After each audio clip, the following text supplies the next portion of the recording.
অভিনয় করি প্রতিদিন নিজের সাথে, প্রতি রাত আর প্রতিটা মুহূর্তে।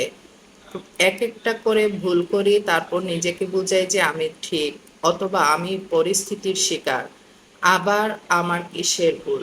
আমি তো শুদ্ধতম মানুষ।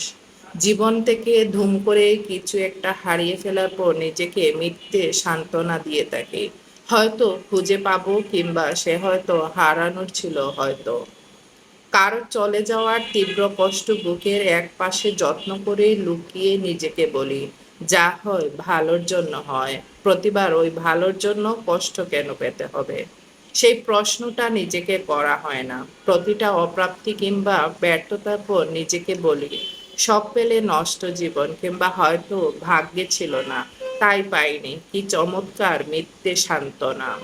যখনই বুঝতে পারি জীবনের অনেকটাই ভীষণ এলোমেলো, চোখ বুজে নিজেকে বুঝাই, একদিন ঠিকই সব গুছিয়ে ফেলবো, একদিন সব ঠিক হয়ে যাবে।